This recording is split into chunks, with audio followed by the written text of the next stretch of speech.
Hello, my Silva Valley friends. We are here for story time with Mrs. Wright, and today's book is one of my favorites, and it is called Ruby's Wish.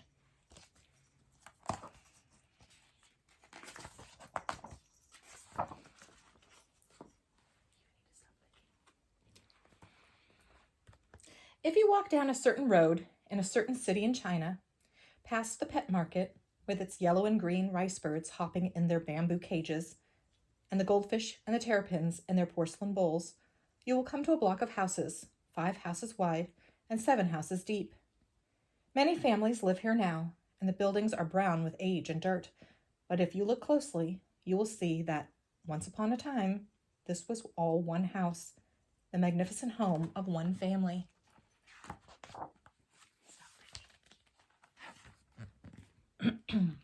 The house was built by an old man who returned from the Gold Mountain. That was what the Chinese called California, when many men left to join the gold rush there, and few came back again. But as I said, this man did come back, and he came back very rich. And he did what rich men did in old China. He married many wives.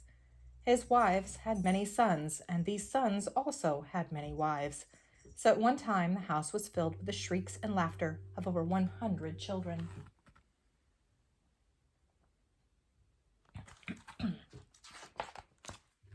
Amongst these children was a little girl that everyone called Ruby, because she loved the color red. In China, red is the color of celebration. On New Year's Day, children receive red envelopes full of good luck money. Brides wear red on their wedding days, but Ruby insisted on wearing red every day. Even when her mother made her wear somber colors, like all of her other cousins, Ruby would tie up her jet black hair with red ribbons.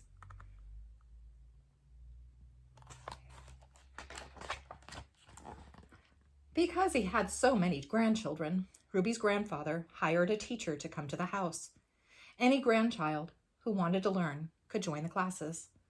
This was unusual in China in those days when most girls were never taught to read or write. Whenever the weather was fine, classes were held in the garden, and the windows of Ruby's grandfather's office opened onto that garden. And often he would rise from his desk to gaze out of his window at his grandchildren.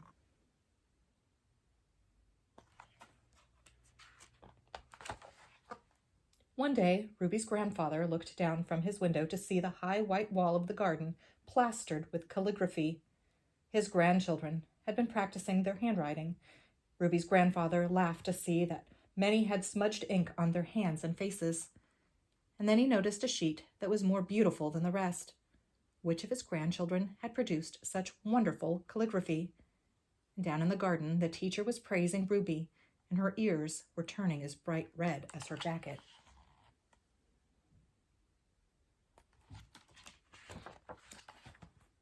But if Ruby was doing as well as her boy cousins in her studies, she had to work much harder. When the boys had finished their studies for the day, they were free to play, but the girls had to learn about cooking and keeping house. In fact, as far as their mothers were concerned, these were the only things girls had to learn. And one by one, the girls stopped going to the classes, all except Ruby.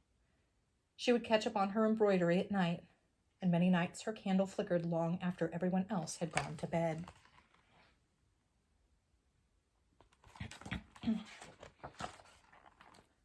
One day, the children were asked to write a poem, and Ruby wrote, "Alas, bad luck to be born a girl, worse luck to be born into this house where only boys are cared for." Ruby's teacher was very impressed by the poem, and he showed it to Ruby's grandfather. Ruby's grandfather was also impressed, but he was worried about what the poem said, and he summoned Ruby to his office.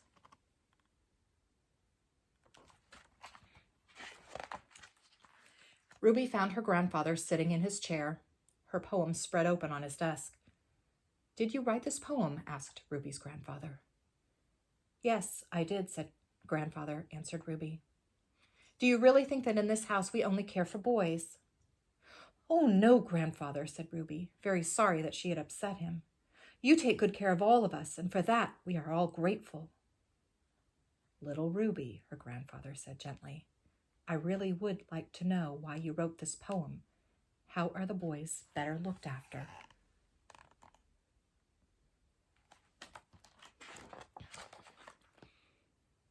Well, said Ruby, trying to think of a small, unimportant thing.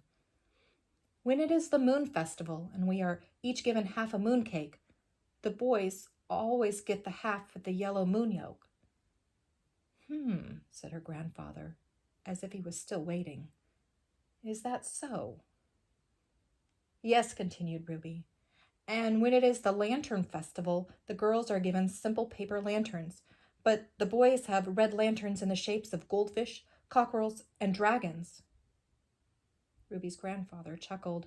He'd never thought about it before.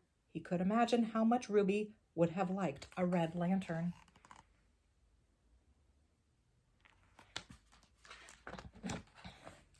But most importantly, said Ruby, staring hard at her red shoes, the boys will get to go to university, but the girls will be married. Don't you want to be married? Asked her grandfather. You know you're very lucky. A daughter of this house can marry any man. I know, grandfather, said Ruby, but I'd much rather go to university. Ruby's grandfather touched her hair. Thank you for talking to me, Ruby, he said. Go on with your lessons and make the most of them while you can.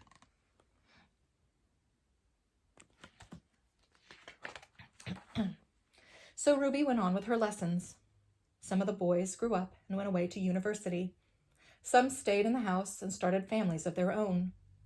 But when they grew up, all of the girls were married and sent away to live in their husbands' homes. Ruby knew it would soon be her turn. In the ponds, Ruby could see the orange and white carp gulping for breath under a thin layer of ice.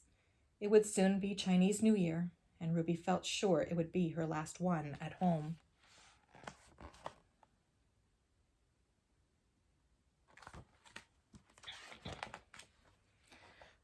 On New Year's Day, Ruby put on her red velvet shoes and tied red ribbons in her hair. Then she went to wish everyone a happy New Year. She started with her married cousins, then worked her way up through her parents, aunts, and uncles. Each one gave her a red packet full of lucky money. Finally, she bowed before her grandfather. Good luck and prosperity, grandfather, she said. Good luck, little Ruby, replied her grandfather, and he handed her a very fat red packet. Ruby could feel the eyes of all of her family on her as she opened the lucky red envelope. Can you guess what was in it?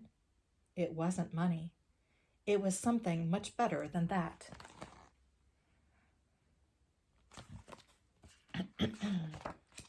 It was a letter from a university saying that they would be proud to accept Ruby as one of their very first female students. So that's how Ruby got her wish. It's a true story. And how do I know this? Well, Ruby is my grandmother, and every day she still wears a little red.